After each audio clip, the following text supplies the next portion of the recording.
پیغمبر صلى الله عليه وسلم دفرمي كفى بالمرء كذب أن يحدث بكل ما سمع. والله بس بإنسانك بقوت لدروزن هرسي جيري بو بجرتوا بسيلة دجمنك تور بقري بسيلة كسق سور بقريك أو كسب بس خليتشي صرفستني مذهب مبدأ علماء تنكسة كاملي قلتين يقيواني قلتيا هل أو كسقيسة شلي ورتكو دو سال بيش سال سرهندك علماء بو أو سال سرهندك شديكي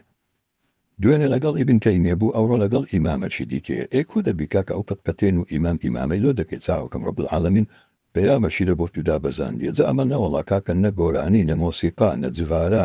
نەوەڵا کاکە ئەوشتانەمان نییە الحەمدولیلاوە ئەوەی هەشی بی لە کنەمە جێی نابتەوە باوەڕیشمان پێینێ ئینشاءڵڵا هەر کەسە چیش بیکە حەقیقەت ئەوە لادەرە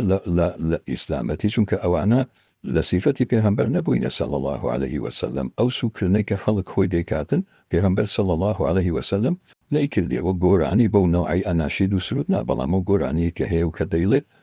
أما همو جاربوتو مانا لو تاركان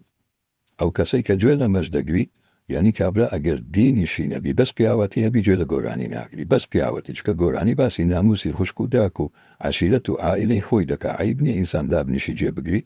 یان لە مۆسیقا ئەمە حەدیثەکە گوتمان ئیشکالمان لەسەری هەیە ئەگەر ئیشکالمان هەبوو ئەو کاتی حاکم دێ لە بۆمان مەنع دەکا ئەمە نایەن بین قیاسی بکەین و فڵانی بکەین و فیسکەی بکەین ئەویش دوای ئەو برایانی کە لەیان پێچایتەوە ئیتر هەتا ئێستان دەچیان دەڵێن صحیحە ئەگەر صحیح هێژوی ئەمە تەسمیری حەدیثەکەینە ليكونن من أمتي أقوام يستحلون الحر والحرير والخمر والمعازف